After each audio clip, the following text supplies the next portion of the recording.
마태복음 5장 33절부터 37절까지 말씀을 함께 봉독합니다.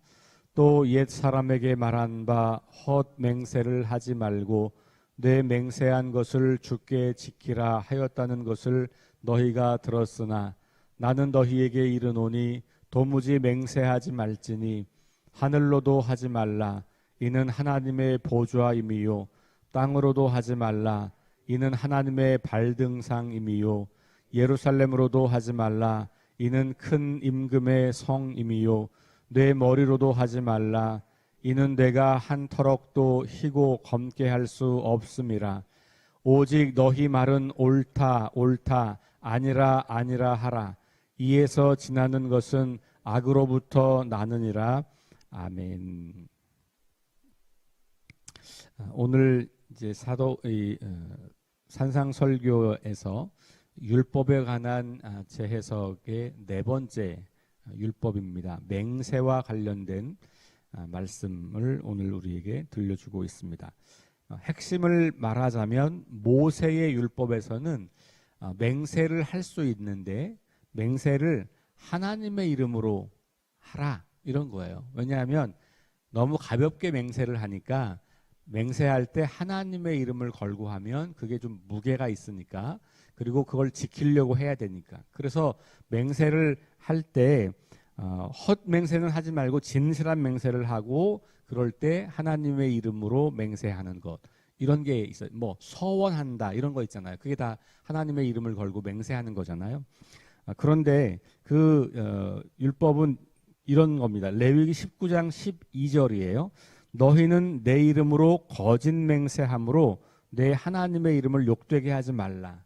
그러니까 이 말은 뭐냐면 내 이름으로 진실한 맹세를 하라는 거고, 그 진실한 맹세는 맹세하면 반드시 지키라는 거죠.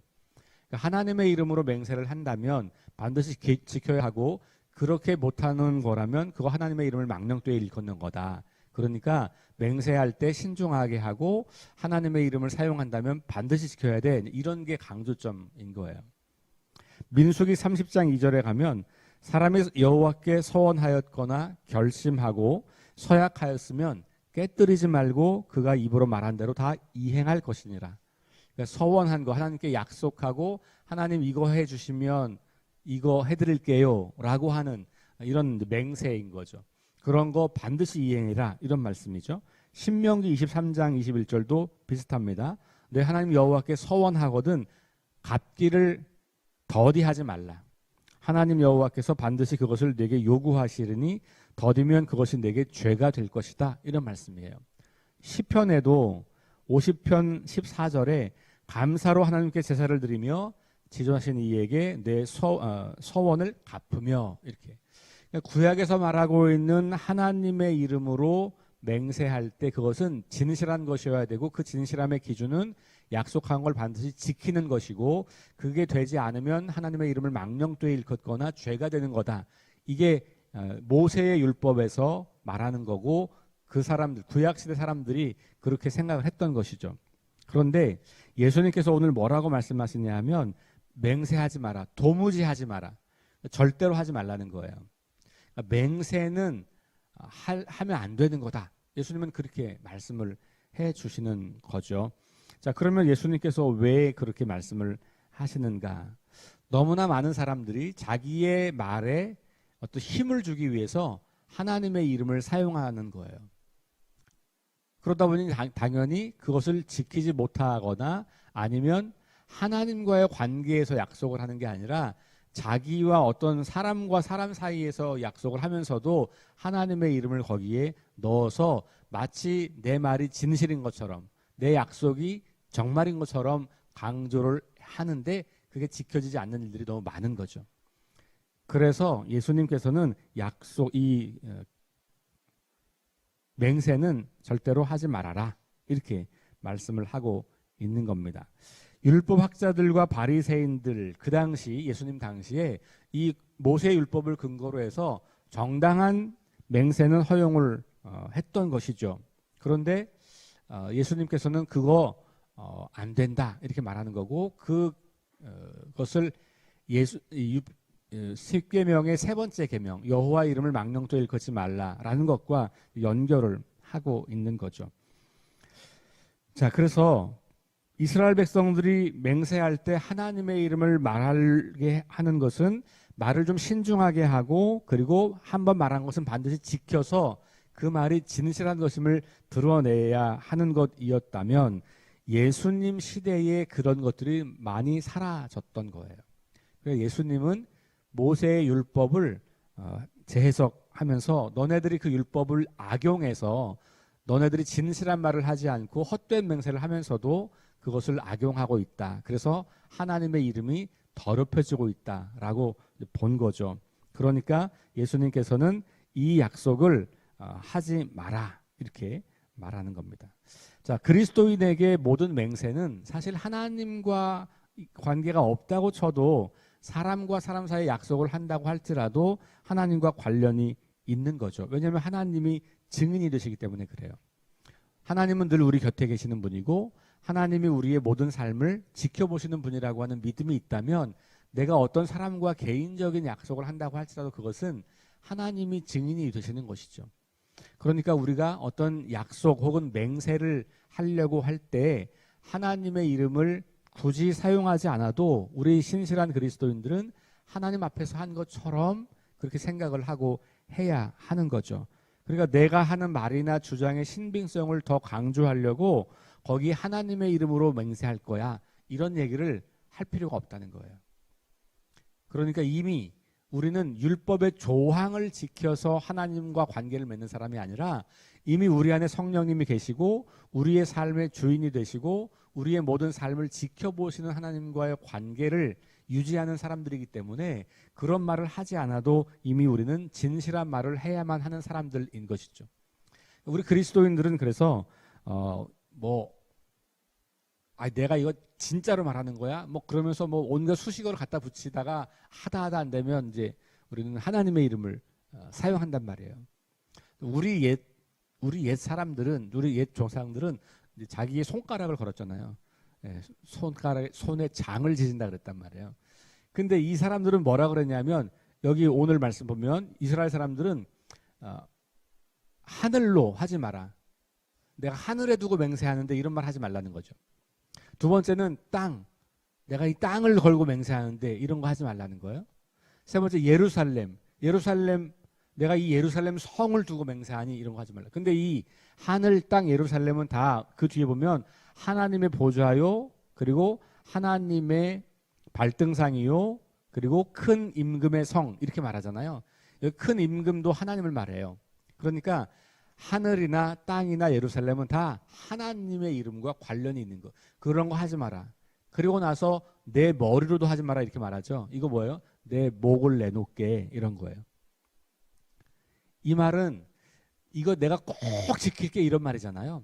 오늘 우리들도 이런 식으로 많이 사용한단 말이죠. 물론 우리가 하나님을 모르는 사람들은 하나님의 이름을 걸지는 않겠지만 하늘이나 땅이나 무슨 자기 게 아닌데도 불구하고 그걸 걸기도 하거나 자기의 목숨을 내놓거나 자기의 손가락에 장을 지진다고 하죠. 그런데 그런 약속들을 허망하게 지키지 않는 경우들이 상당히 많이 있는 것을 보게 돼요. 자, 말의 진실성 혹은 약속의 어떤 무게 이런 것들은 하나님의 이름을 갖다 붙인다고 더해지는 게 아니다. 특별히 우리 그리스도인들이 자기가 어떤 약속을 하려고 할 때, 어떤 맹세를 하려고 할 때, 어떤 말을 하려고 할 때 그 말의 어떤 신빙성을 강조하거나 아니면 그 말에 힘을 부여하려고 하나님의 이름을 걸고 맹세하는 거 하지 말아라. 오늘 우리 그리스도인들에게도 굉장히 중요한 부분인 것 같아요.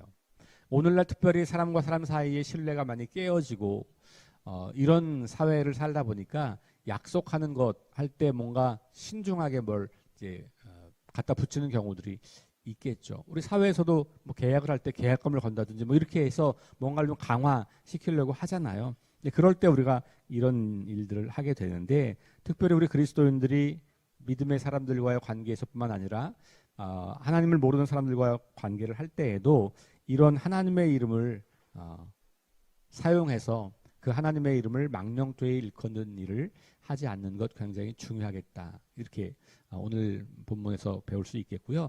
이걸 조금 확장하면 꼭 약속하거나 맹세하는 상황이 아니라 할지라도 우리 그리스도인들은 진실한 언어를 사용하는 거 저는 굉장히 중요하다고 봅니다. 특별히 우리 한국 사람들은 이중 언어를 굉장히 많이 사용해요.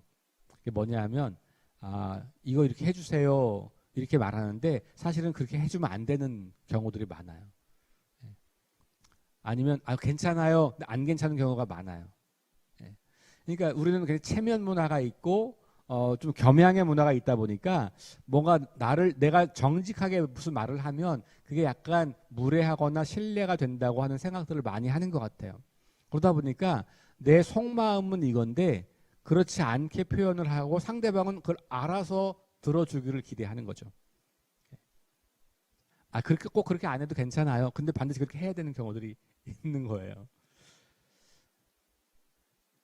이런 대화, 이게 투명하고 진실한 대화를 할 때 사실 관계에서 굉장히 신뢰가 많이 확보가 되는 거거든요. 그런데 이걸 자꾸 포장하거나 아니면 우회하거나 아니면 이것을 이중 언어로 사용을 하기 시작하면 그러면 자꾸 사람들은 의도를 생각해요. 저분이 저렇게 말하는 의도가 뭐지? 의도를 고민하게 만드는 것은 좋은 대화법이 아니에요. 과거의 군에서 지휘관들이 의도를 숨기고 말하는 경우들이 종종 있었어요. 그럼 부하들은 알아서 해석해서 잘해야 돼요. 예를 들면 이런 거 큰 훈련을 앞두고 있어요. 근데 지휘관께서 이번에 이런 훈련이 있는데 나는 뭐 이 훈련에 그렇게 목숨 걸지 않으니까 그냥 평상시 일 열심히 하면서 그냥 평상시대로 준비해. 결국 안 좋았어요. 내가 그렇게 말한다고 그렇게 하냐? 이것들아 똑바로 알아들어야지. 이렇게 나오는 경우들이 있는 거죠. 왜 그렇게 하면 힘들잖아요. 아니 훈련은 중요한 거니까 최선을 다해서 준비해야 돼. 이번에 우리 좋은 성과 얻어야 돼. 열심히 하자. 이렇게 하면 다 그렇게 하는 거거든요. 그렇게 말하지 않으면서 그렇게 하기를 기대하는 것. 그리고 이렇게 뭘 부탁하면 거절해요. 그러면 거절한다고 그걸 또 받으면 안 돼요. 한 3번쯤은 다시 부탁을 해야 3번째쯤 지나서 그럼 뭐 하죠. 이렇게 해야 안 서운한 거죠.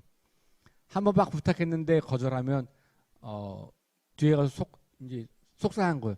내가 이렇게 말했다고 그걸 그냥 받아들인다고? 한 번 더 나한테 권면하고 요청하고 부탁하고 그래야지. 이런 대화가 너무 많아요. 그래서 굉장히 피로도가 높아지는 거예요. 그러니까 이게 뭐냐면 말의 진실성. 오늘 마지막 말씀 보세요. 너희 말은 옳다 아니라 하라. 여기에서 지나는 것은 이것보다 더 많이 나가는 것은 악으로부터 나는 것이다. 이게 무슨 말이에요? 그냥 있는 그대로를 이야기하라는 거예요. 이걸 주장하기 위해서 뭔가 다른 걸 붙이거나 아니면 옳은데 아니라고 말하거나 아닌데 옳다고 말하거나 이렇게 하지 말라는 거거든요. 그러니까 이게 꼭 맹세의 장면에서만이 아니라 우리가 평상시 대화를 하는 과정에서 진실한 대화를 하는 거. 이게 공동체를 유지하고 지키고 건강하게 만드는 굉장히 중요한 법칙인 것을 기억할 필요가 있습니다. 그래서 특별히 여러분들이 친밀한 분들일수록 진실한 대화를 나누는 것을 연습하셔야 돼요. 친밀하지 않은 분들은 워낙 오랫동안 이중 언어를 우리 한국 사람들이 썼기 때문에 그걸 계속 고민해야 되지만 그러면 이제 결례를 범하는 경우들이 생길 수 있지만 친밀한 사람들끼리는 그렇게 하자. 제가 새로운 어떤 교회를 갈 때마다 제 스태프들에게 늘 부탁하는 말이 있어요. 말을 액면 그대로 하자. 그러니까 내가 안 해도 괜찮아 그런 건 진짜 안 해도 괜찮은 거니까 안 해도 돼. 근데 내가 꼭 해야 된다고 말하는 거는 이건 반드시 해야 되라고 말할 거야. 그러니까 내가 이거는 그냥 안 해도 돼 이렇게 말하는 거를 가지고 고민할 필요 없어. 그거 고민할 시간에 그냥 할 일 열심히 하면 돼. 그거 안 되면 내가 그냥 하면 되는 거거든. 이렇게 그냥 말하는 거죠. 그리고 절대로 거짓말하지 말자 우리 서로. 저는 그런 약속들을 많이 합니다. 왜냐하면 우리 한국 사회가 그렇지 않은 것을 제가 너무 많이 봤기 때문에 그래요. 우리 교회에서도 마찬가지죠. 우리가 누군가 어떤 공동체로서 살아갈 때 말을 단순하고 진실하게 하는 것 굉장히 중요하고요. 그것이 잘 지켜지지 않으면 굉장히 많은 오해를 불러일으키게 되고 그리고 그 오해는 또 오해를 확장하고 또 왜곡을 만들어내고 과장하게 되고, 그래서 관계를 망가뜨리는 아주 중요한 그런 부분이 되는 거죠. 그래서 우리가 아내와 남편이, 자식과 부모가, 또 가장 친한 사람과 친한 사람이, 우리 교회 안에서 우리 속회원들 사이에서, 속도원들 사이에서, 선교회 안에서 어떤 언어를 사용할 때 진실하고 투명한 언어를 사용하는 것, 이거 아주 중요한 덕목으로 우리 생각하시고 함께 고민하시면서 그런 일들을 잘 지켜나가서 우리 속교 교회가 건강한 공동체, 진실한 공동체, 정말 투명한 공동체, 그래서 서로가 서로에 대해서 더 깊은 신뢰를 갖고 의도를 생각할 필요 없이 단순하게 보이는 그대로 들리는 그대로를 서로 주고받고, 그러면서 우리가 함께 의사소통하고 관계를 맺고 더 깊이 사랑하고 더 존중하는 그런 건강한 공동체를 만들어 가면 좋겠습니다. 맹세하는 것 조금 더 확장해서 넓혀서 평상시에 우리 말을 주고받는 것까지 단순하고 진실하게 투명하게 하는 그런 저와 여러분 될 수 있기를 주의 이름으로 축원합니다. 기도하겠습니다. 하나님 감사합니다. 오늘 맹세와 관련된 말씀을 들으면서 단순히 맹세만이 아니라 우리의 일상의 삶에서 사용하는 언어가 진실한 언어이어야 한다는 것 생각하고 또 깨닫습니다. 우리 모두의 언어가 투명하지 않거나 혹은 의도를 깔고 다르게 말하거나 이중적인 언어를 사용한다면 우리가 계속해서 서로를 신뢰할 수 없고 또 깊이 있는 관계를 맺을 수 없다는 것을 기억하며 우리 석교 공동체가 그렇게 서로를 대하고 또 어떤 약속을 하고 또 어떤 기준을 만들어 갈 때 늘 그렇게 투명하고 진실한 언어를 잘 사용하여서 우리 교회가 더욱더 건강하고 진실한 공동체가 되어 갈 수 있도록 주님 함께하여 주옵소서. 우리 일상의 삶에서도 비그리스도인과 대화를 나눌 때에도 이 세상에서 삶을 살아갈 때에도 할 수 있다면 진실하고 투명한 언어를 잘 사용하고 연습하여 우리가 하나님 나라 백성답게 말하고 행동하는 귀한 삶이 될 수 있도록 인도하여 주옵소서. 예수님 이름으로 기도합니다. 아멘. 우리 함께 합심해서 기도합니다. 성령의 능력으로 하나님 나라를 증언하고 살아내게 하소서. 하나님 말씀이 기준이 되게 하소서. 질병과 연약함으로 고통당하는 사람들을 치유하여 주소서. 전쟁과 자연재해와 가난과 억압으로 고통당하는 지구촌 이웃들에게 은혜를 베푸소서. 다음 세대에게 하나님 나라 복음을 전수하게 하소서. 함께 기도하겠습니다.